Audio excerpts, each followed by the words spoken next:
সজনী তোমার দেখিয়া মাতাল হইয়া রাতের ঘুম গেল ইউরিয়া সোহাগ চাঁদ তুমি ঘুমুর পায়ে দিয়া নাচয় সখী তোমার দেখি পরানো ভরিয়া আগুন দেও লাগাইয়া মনের ঠিকানায় মান্না হইলে পরে দেখানি বোঠানায় রইলে তোমার কাছে মন লাগে ফুরফুরা দেখো তোমার জন্য পাগল জীবন থেকে পুরা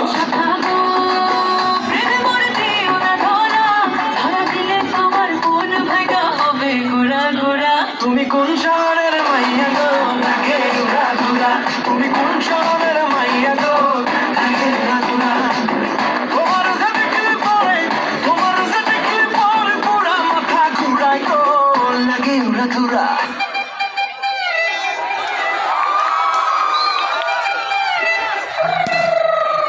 ওরে বাংলা দেশে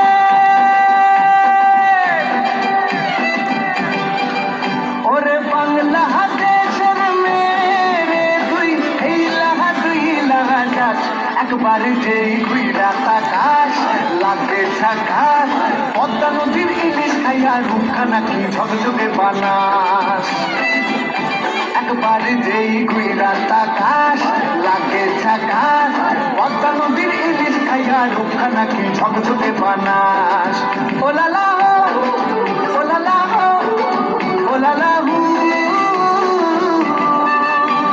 তোর ঠুমক ঠুমক চাল আর চিকন চিকন গাল আহার আগের এমন তেজ যেন লাল মরিচের ঝাল ওর বঙ্গল লোনা ওর হয় না তুলনা ওর মনে রাঙাতে করবো যা তুই চাস একবার যেই ঘুইরা তাকাস লাগে ঝাকাস পদ্মা নদীর ইলিশ খাইয়া রূপ চোখা নাকি ঝকঝকে বানা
শিক্ষার্থীরা, আমি তোমাদের উদ্দেশ্যে কিছু কথা বলতে চাই। আশা করি তোমরা মনোযোগ সহকারে কথাগুলো শুনবে। নিয়মিত স্কুলে আসবে, দৈনিক প্রাথমিক সমাবেশ ও ক্লাস চলাকালীন একে অপরের সাথে কথা বলা, দুষ্টামি করা থেকে বিরত থাকবে। শ্রেণীকক্ষে মনোযোগ সহকারে প্রত্যেক বিষয়ের বিষয় শিক্ষকগণের পাঠদান শুনবে। আমি হলফ করে বলতে পারি, যারা নিয়মিত স্কুলে আসে ও ছাত্রের পাঠদান মনোযোগ সহকারে শুনে, তাকে কখনো প্রাইভেট পড়তে হবে না। প্রিয় শিক্ষার্থীরা, তোমরা দিনের বেশিরভাগ সময় অতিবাহিত করো পরিবারের সাথে। বাসায় মা বাবার কথা শুনবে, তাদেরকে মান্য করবে, নিয়মিত পড়তে বসবে, কখনো মা বাবার অবাধ্য হবে না, বড়জনদেরকে শ্রদ্ধা করবে এবং ছোটদেরকে স্নেহ করবে। মনে রাখবে, জীবনে প্রতিষ্ঠা লাভ করতে চাইলে দোয়া ও সহযোগিতার প্রয়োজন হয়। এই দুটি পেতে কারো মনে কষ্ট দেওয়া যাবে না। প্রিয় শিক্ষার্থীরা, বর্তমানে আমাদের দেশে নৈতিক মূল্যবোধ, দেশপ্রেম, সততা ও শৃঙ্খলার বড়ই অভাব। আমি মনে প্রাণে বিশ্বাস করি, তোমরা যদি নিয়মিত স্কুলে আসো, তাদের কথাগুলো শুনো, স্কুলের নিয়ম শৃঙ্খলা মেনে চলো, তবেই তোমাদের মাঝে সৃষ্টি হবে নৈতিক মূল্যবোধ, নিয়মানুবর্তিতা, দেশপ্রেম, নেতৃত্বের গুণাবলী, সততা, শৃঙ্খলা, সহযোগিতা, সহিষ্ণুতা, সচেতনতা ও সময়ানুবর্তিতা। তুমি হবে সৃজনশীল একজন পরিপূর্ণ মানুষ। নিজকে প্রতিষ্ঠার মাধ্যমে সকলের কাছে একজন ভালো মানুষ হিসেবে পরিচিতির লক্ষ্যে তোমাদের প্রতি রইল আমার দোয়া। সবাইকে ধন্যবাদ।